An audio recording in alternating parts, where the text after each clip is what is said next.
If he beat Canelo, he the baddest motherfucker in the last 30 years. Fight. What's the status of that?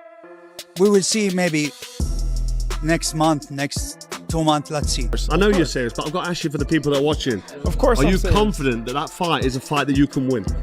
Well, I'm always confident that I can win any fight that I step foot in the ring. After months of talks and constant drama, it looked like the much-anticipated fight between Terence Crawford and Canelo Alvarez might finally happen.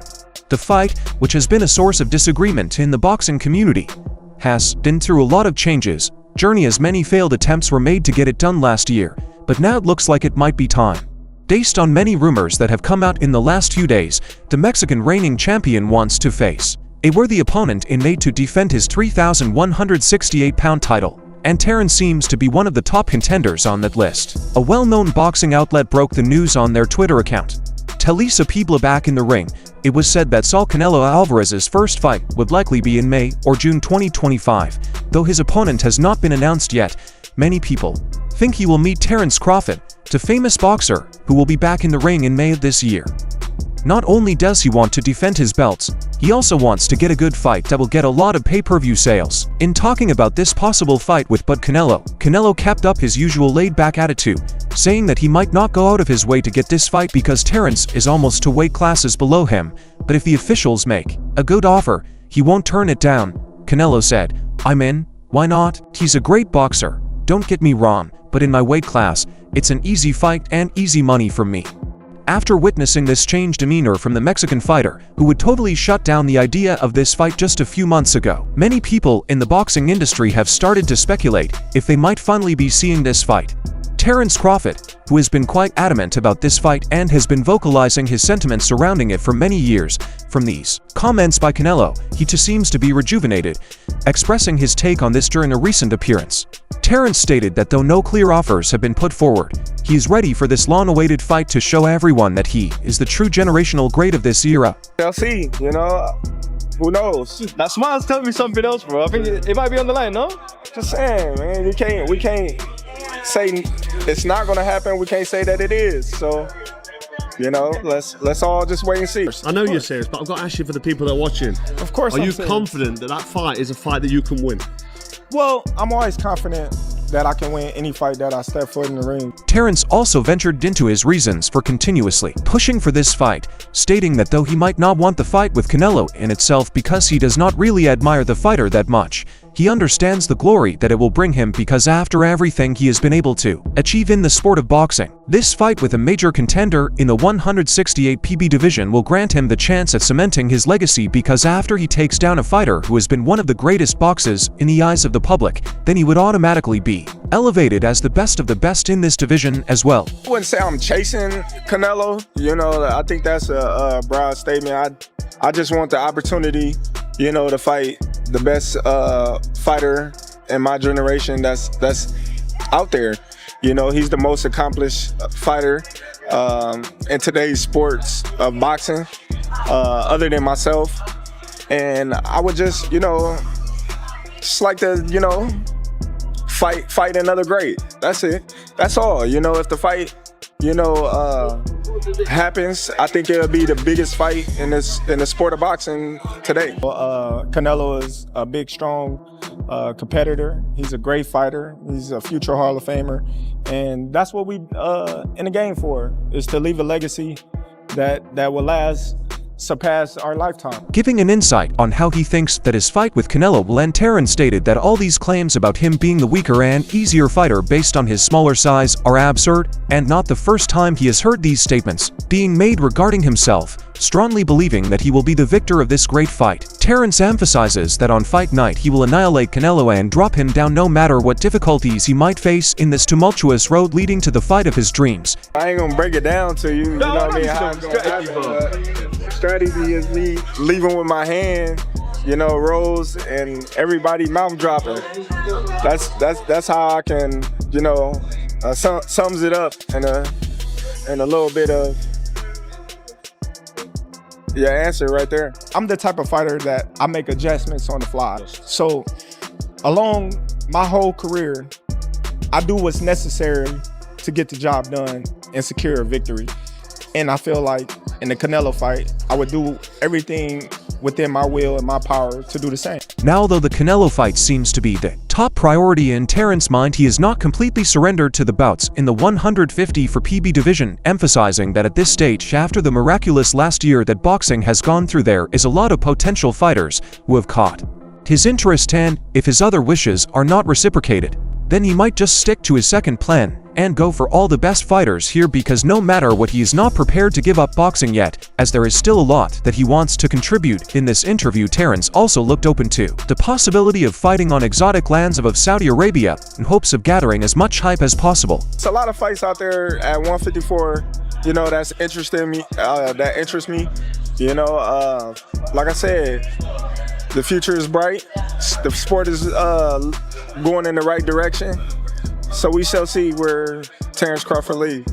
Who knows? You know, like I said, you know, we gotta weigh our options and see what makes sense for Terence Crawford in his career. Meanwhile, keeping an avid eye on the spectacular journey that Terence has been on since the beginning of his career, eminent coach and trainer Greg Hackett emphasizes the fact that after deeply analyzing Bud's career and how he has been able to prove everyone wrong at every turn, no matter how many times he might have been underestimated, he has come out stronger than ever and has transformed into such a talented boxer who has outclassed everyone in for weight classes, which is an unprecedented feat in this modern era. A lot of guys were supposed to beat him. A lot of guys were supposed to be too big for him, too fast, too strong. This one supposed to be too experienced, and he beat them all. All right, but now look at the getting bold. Now let's go back.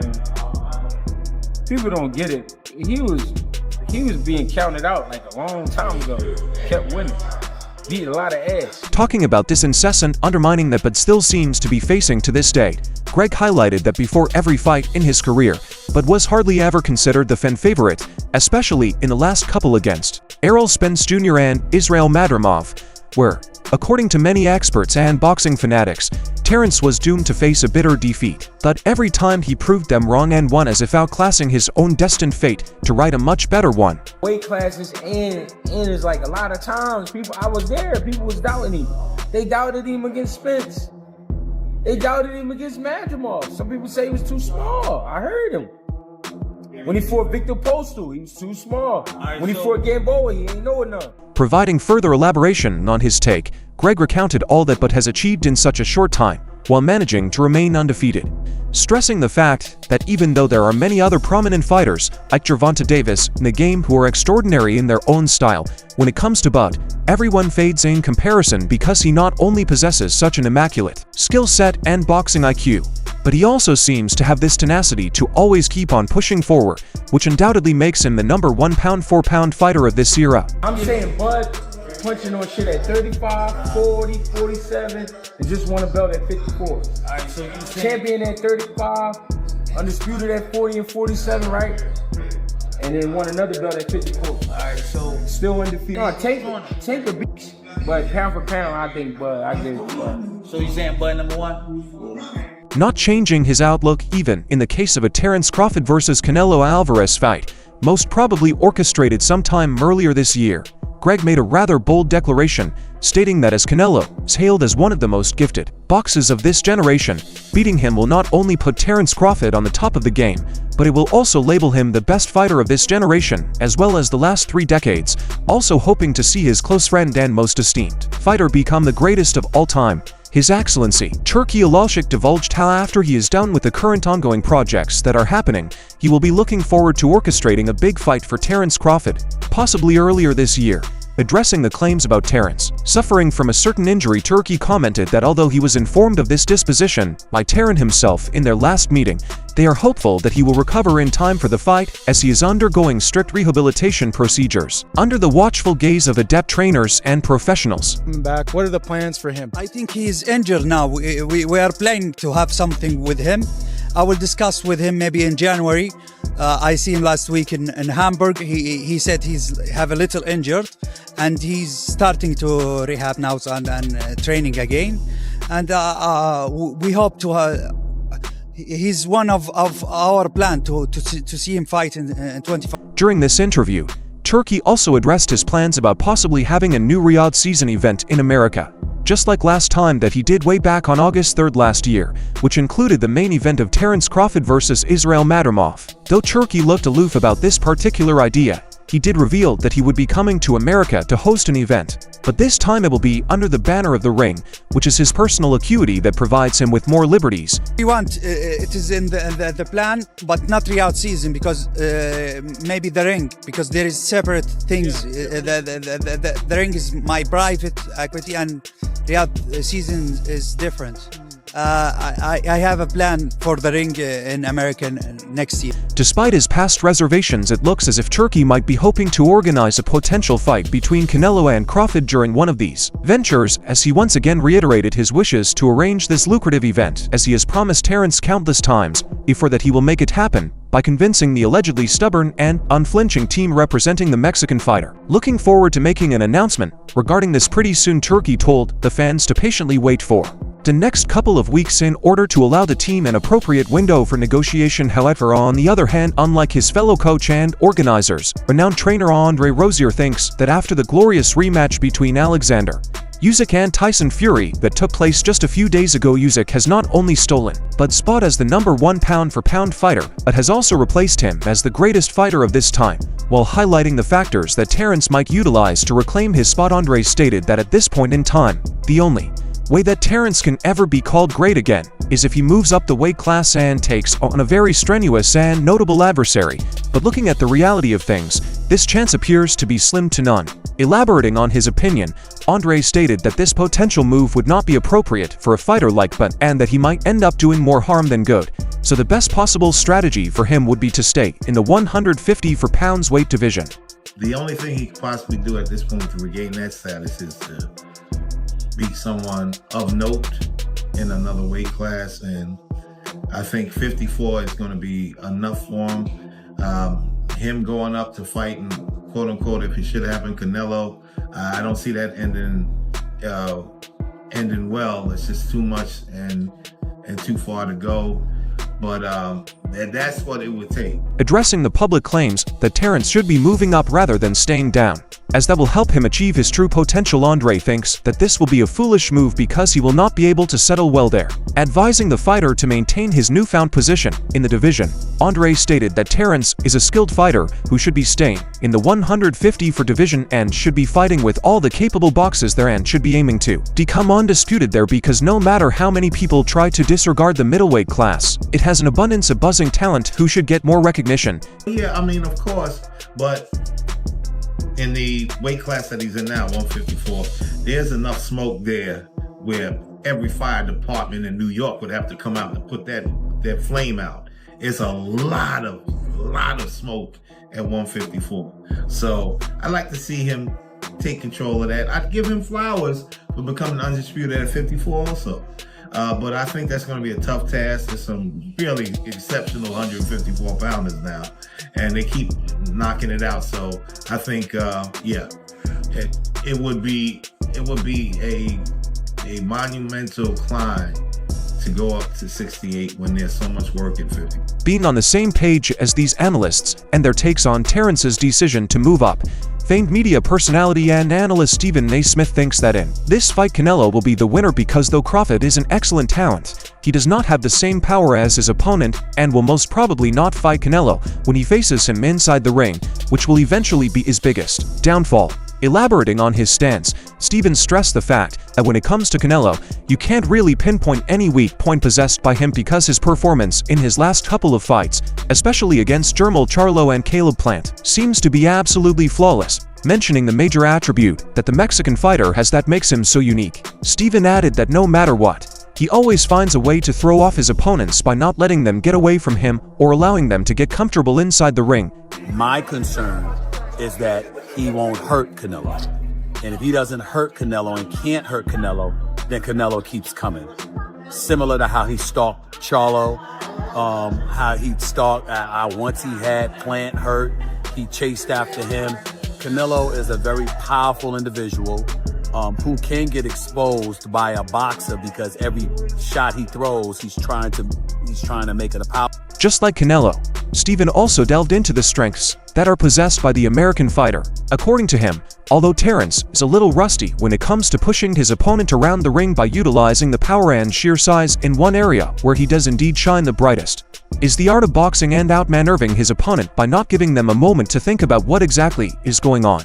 Adding on to this opinion, Steven stated that Terence is a much better fighter who not only knows how to expertly shift his stance in accordance to the one that his opponent has, but he also knows how to equip appropriate skills in response to the attacks that his opponent might throw his way throughout the duration of the fight. While talking about the progression of this possible fight, the analyst labeled this to be a huge problem for Canelo. You know what, I think my initial reaction would be to say that I think that Crawford would be the superior boxer, as great as Canelo is, as seasoned as he is with 65 fights, if I recall, on his record. He's phenomenal. But Crawford is something special. I think that he's a better pure boxer.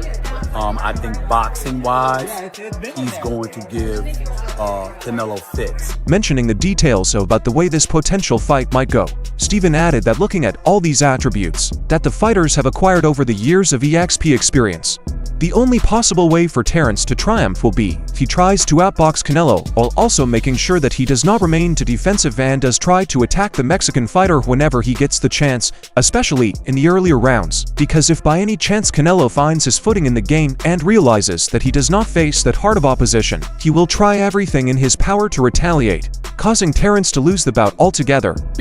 Can Crawford hurt him? I would pick Crawford to win if he can box and stay away. I don't believe he can hurt Canelo. And if Canelo catches him, it could be trouble. It would be a very interesting fight. I just believe that Crawford hasn't been in the ring with anybody this powerful.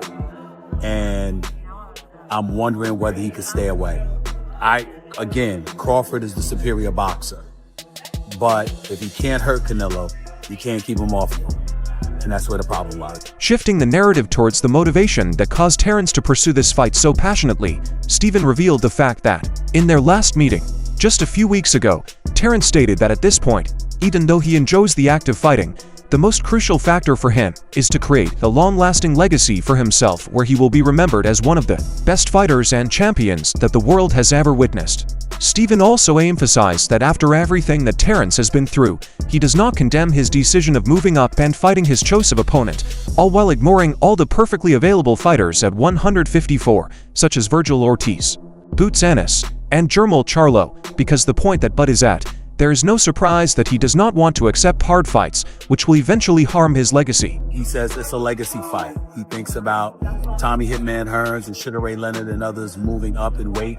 And he believes he can do the same, and he wants to do the same against a fighter the caliber of Canelo Alvarez, which is why we haven't really seen him in the ring against anybody else, because he doesn't want anybody else. He wants the major fight. He has every right to want to avoid getting in the ring with risky fighters like Boots Ennis or Charlo or Ortiz or anybody else, because he wants Canelo. Now what Steven might have meant by these statements is how after all that the fighter has given in the last couple of years and all the times he proved his worth to the otherwise skeptical audience, the community still ignored him, not only referring to accept any fight with him, but also simultaneously robbing him of a chance at getting the bigger and better fights that he always wanted but now cannot avail for the sole reason that he has pasted the age of fighting boxers, who are in their primes, accusing politics and biased stakeholders for this. Steven stated that this heinous involvement has caused inseparable damage to Terence's career and is something that should be noted by the public before they go on accusing him of being selfish and a villain. One hand, you don't like it because Charlo is there and others for him to fight.